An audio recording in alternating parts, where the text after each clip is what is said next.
Hey everyone, it's Lindsay. Welcome to this week. We are going to be talking about children. This week we've talked about women, we've talked about men, we've talked about human rights. Now let's talk about kids and kids' rights. Before I get started, I just want to talk a little bit about the policy paper that is coming up. I have some stuff on the Canvas module that talks a little bit more, or in our lecture slides for this week that talk a little bit more about the policy draft. I've had a couple of questions here and there, trying to get some more information about what it is that I'm expecting. I've uploaded some examples, so hopefully those have helped you a lot. But basically, policies are technical pieces of writing, so this should not be an essay of I think and this sort of thing. It should be written as if a policy maker or somebody who makes sort of decisions is going to read this paper and they want to know what are sort of the basic facts, how can I make some sort of policy that's going to make a difference in people's lives. And so when we think about these sort of things, these are global policies, and so they need to be affecting everybody all at once, which by now, hopefully in this class, you know is a pretty impossible task, right? How can we talk about high-income countries and low-income countries and people all across sort of the spectrum? And yet that's what usually policies are written to do. So oftentimes what happens is that a policy is written, and it's written more towards sort of the upper echelon of income countries, and it's just kind of expected that the people on the lower end are just never going to be able to make these sort of things, and it's just kind of like, oh well. Or on the flip side, oftentimes policies are written sort of geared towards the lower income sort of countries, and they're like, yeah, well, the upper income sort of countries already meet these sort of things, and so we're writing this policy to try and get motion and things happening on the lower income sort of end of things, but we already know that the higher income things are already doing this, and so yes, it applies to them, but they're already doing it, so it doesn't really have sort of a qualitative impact on them. And so for this paper, what I'm looking for, it's a 10-page paper. I want you to talk to me about what your policy is. Policy is what we make it. This part, a lot of it is you kind of making up a policy, whether that is something related to child nutrition or prenatal care or HIV access, whatever it is, come up with a policy. We think that, not we, because you won't use we, but this policy will focus on making sure that all women have access to 4 prenatal care visits prior to delivery.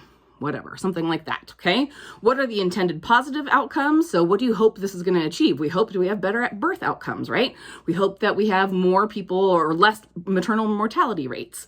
What are possible negative effects? Well, sometimes when we implement stuff, we don't know that what is going to happen. Maybe if we're giving money to one area, money will be taken away from another area. Maybe we intend for something really good to happen, but possible sort of negative things may happen, right? We've talked a lot about this in this class where this is what we hope happens, but then sometimes these other sort of bad things happen. Who will implement this policy? Is this going to be the United Nations implementing it? Is it going to be the WHO? Is it going to be national governments? Who is going to implement the policy and be held accountable for these sort of things? And then what are the international community ramifications of not adhering to the policy, right? And I don't mean well, if people don't do this, well, then we don't have better birth outcomes. Well, no duh. What I mean is, what are the consequences, right? Oftentimes we have consequences in 2 sort of ways. One of those ways is we have sort of a punitive consequence. This is where you might get a fine or something, monetary happens, or you get restricted access to different sort of things. That one's always a hard one when we're talking about sort of low income and low development countries. Do you really want to fine them? Do they have the money to pay it anyway? And so oftentimes on the flip side, what we do is incentivize things. If you meet this policy and 5 years, 10 years, whatever sort of measurement perspective that you build in, you will apply for, or you will be granted money, or you'll be able to do something. You might be able to forgive some of your IMF loans, whatever those sort of things are.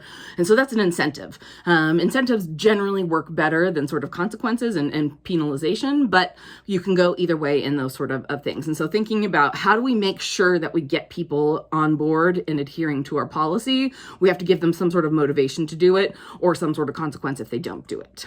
Now, A lot of this paper is going to be based on extrapolation. And so I have a slide in our lecture slides this week about extrapolation. Extrapolation means we're going to assume something happens if the right sort of conditions are met. So if we do A, then we hope B will happen, right? If we have data that that is something that is true, we've done studies like this before, then great, we have those and we'll put those in there, right? Oftentimes what we're talking about is new policy, things that have never been done before. So we say, well, this part of this policy is similar to ours, and this part of this policy is similar to ours, and this thing over here is kind of similar to ours. And so if those three things have worked in different scenarios, we're pretty sure that what we're thinking of joining all these things together will be able to happen, right? And so you can take the citations and say, this is a thing that we're drawing from, and this is a thing that we're drawing from. But the thing that you come up with, the hypothetical sort of whatever we're hoping to happen, you won't have a citation because it's a hypothetical, right? You're hoping that this is what happened. And that is where the extrapolation comes on. We're saying we hope that by doing X, Y, and Z, we hope that B will happen. We have, proof that D, Q, R all have happened in the past. And so that gives us confidence that maybe the Z thing will happen and those sort of things. And so that is how you work on it. Now I have sort of the FAQs in terms of thinking about the different sections of the policy paper. What is the policy? Mostly this is hypothetical, right? You're making up a policy, whatever that policy sort of is. You're basing it on extrapolation of, well, we've seen these things happen. We know this is an issue. We hope that these things will happen, right? And so your policy portion will not have a ton of citations because a lot of it is made up hypothetical sort of stuff. What are the intended positive outcomes? What do you think will happen? This is where you want to base a lot of your research, like based on this thing, we think this will happen, this thing will happen. And that's where your citation should be heavily throughout. Possible negative effects, same thing. In other situations where people have done this sort of thing in a policy perspective, these bad things have happened. You want to have citations there. Who will implement this policy? That part is totally hypothetical. We just want it to be reasonable and plausible of an enforcement sort of body. If you want to make up sort of a new thing of like, well, the United Nations is going to start a new branch of the WHO called public health defenders, or I don't know, something like that. That's a totally plausible sort of thing. If you're like, space aliens are going to come and they're going to make everybody's health better, that's not plausible. Don't put that in your paper, okay? So something that you want to have that sounds reasonably like it would happen, but you don't have to guarantee. There doesn't have to be an actual sort of a basis sort of thing. And then the ramifications. Again, these are hypotheticals. How would you design an incentive program? How would you design consequences or make sure that people are actually implementing the policy? My overriding message about the policy papers is that this is less about what you write, but how you arrived at your ideas. I don't care what your policy actually is. I don't care if you think it's going to solve world peace, although that's not really plausible. I don't think you care if you're like, we're just going to measure this one little tiny thing. Great, whatever. What I want the paper to do is to explain how you thought through this process, how you arrived at these ideas, what was your research methodology to say, here's my analysis of this situation, and here's a best possible solution that I could come up with, right? That is what I'm looking for, is your process and your perspective on these sort of things, not so much the outcome. The outcome is all hypothetical anyway, and so I really just want to know, how are you being a critical analyzer? How are you putting sort of the ideas that you've learned in this class, along with research, into practice to come up with a solution, right? And we already know solutions are hard to come by in terms of global health. So if you have any other questions, please shoot me an email. I'm happy to answer any of those questions, but hopefully between the examples that I put on Canvas and this sort of explanation, you have a better grip of what it is that I'm looking for. So now let's switch to sort of the topic of the week, which is the rights of the child. Just like the UN Declaration of Human Rights, we also have a UN Convention on the Rights of the Child. I have a link in the slides and on Canvas for you to look at. Look at those. Do all kids have those rights? Why do they not? How do we guarantee those sort of things? Really, like most UN declarations, it has no teeth. It's dependent on voluntary participation. Some countries do, some countries don't. Some countries do most of them, some of them don't, right? And there's no way to say, yeah, this is a definite sort of thing, but it's much more of an aspiration of what we hope will happen for children around the world. The United Nations has a children's fund, so UNICEF. UNICEF is one of the largest programs of the United Nations because most people care about kids, right? And so UNICEF has been working on children's issues for a really long time. After 25 years of work, is the world a better place for children? Heck yeah, it is, right? Kids are living longer. They're having much healthier sort of lives. That doesn't mean that everything's a-okay, right? That's far from the truth. And so, as I've talked about a lot in this class, do sort of our crude measures of looking at statistics of like, oh, kids are living longer, everything's fine. Does that actually really hide sort of the inequalities of how children are doing worldwide? As you know, that's one of the things that I look a lot at in this class. When we talk about global health, we have such a wide variety and disparity of things, from things very good to things very bad, people very, very well off, people in desperate sort of poverty. And with children, this is a big one too, right? And so when we think about children, one of the things that makes them really unique is because they're kids, they don't really have a lot of autonomy in their lives. They can't make all the decisions for themselves, nor should they make all those decisions.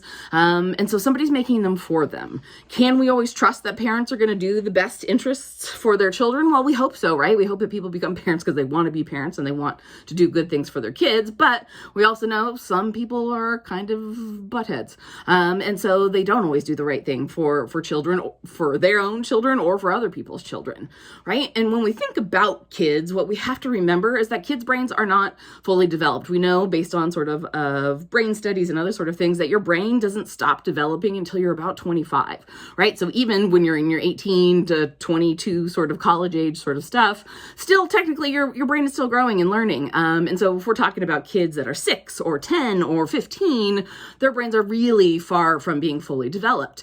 Because of that, kids don't have the ability to process complex information. We know that sort of consequences become harder to predict for kids because they don't have that same sort of idea of long-term thinking and other sort of things. And we also know that kids are easily coerced and manipulated, which is just an unfortunate sort of fact. And because of that, kids are uniquely susceptible because a lot of adults don't have the best intentions.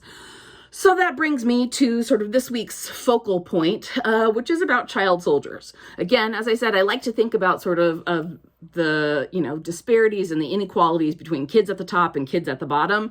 And I think child soldiers is about as big of a difference as you can get there, right? Right now, with the COVID pandemic, we have people debating, should kids be in school? Should they not be in school? Is it bad for their mental health to be in school? What about kids who are living in war zones, right? Who are just trying to survive the day-to-day sort of life of not getting blown up or not getting behind enemy lines? And then what about those kids that are so closely involved in sort of war zones that they actually get conscripted into fighting? And so that is what the big sort of thing of this week. And so I have a little informal sort of quiz about child soldiers and war and casualties that you can flip through and answer those questions. See how good you are at those sort of things. Like most of my quizzes, they're usually pretty horrifying and not super fun to take. But again, this is just an informal sort of thing to get you sort of thinking about what do the lives of children look like around the world. After that, there is a video for this week that I'm gonna have you watch called Children of Conflict. It's about kids in the Congo. The Congo is probably the worst place on earth to be a human, much less a child. Congo has been in a war zone for a long time. It's hard to even measure, in a complete sort of rebellion war zone for about the past 25 to 30 years. But even before that, underneath a dictatorship of Mobutu, in the 70s, 80s, post sort of colonialism. And so there's been a lot of stuff happening there. And it's one of the most sort of wretched places in terms of war, civil unrest, rape as a tool of war, all sorts of things. And they have some of the highest rates of child soldiers out of any place in the entire world. And so this video that you're going to watch for this week just talks about what it's like for these children trying to just live and survive, right? And so I think it gives a huge contrast, of course, to what most of us have experienced here in the United States. and how those things sort of affect their lives. My question sort of for the week, the overriding sort of question is, we talked about empowerment for the past couple of weeks, empowering women, empowering men, empowering children. Well, if we can empower children to do good things, can't we also empower them to do bad things, which is how we end up with child soldiers? How do we know who has good intentions? We would like to trust that adults have the best sort of things, but as you'll see through the video, they don't always, right? And so what do we do in those sort of situations? How do we protect those children when they're trying to do what they think is best for themselves, for their families, for their lives?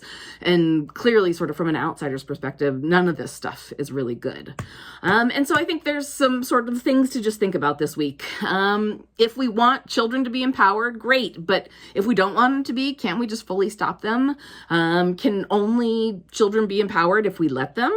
How do we balance children's rights and adult guidance, right? We want to make sure that kids are being raised up in a way that is good and healthy. But what happens when people don't have good intentions? How do we reinforce children's rights and their autonomy without bad things sort of happening? And then how does this sort of perspective of thinking about kids around the world, how does that affect the rest of what we've been talking about? How does it affect sort of your policy when we're thinking about, even if we're doing something such as like prenatal care? Well, what about kids who are 14 and pregnant? And that's a normal sort of thing in their society. Kids having kids, like how does that have an impact on sort of prenatal care and education and all these other sort of things that we're talking about? It makes the picture just that more complex. What I often say in this class is that it's like we're twirling sort of glass plates, right? Like on the one hand, we've got this stuff going on, and then on another hand, we've got this stuff going on. Oh, and then we're going to add something else. And we're trying to balance all of these delicate sort of things with trying to figure out how do we make everything work without dropping all those plates and making a real big mess. That's why global health is in the state that it's in, because it is really hard to not make a giant mess when there are so many moving pieces that we have to consider, right? So that's this week. I will talk to you next week. If you have questions about your paper or any other sort of thoughts, just shoot me an email and I'll see you next week.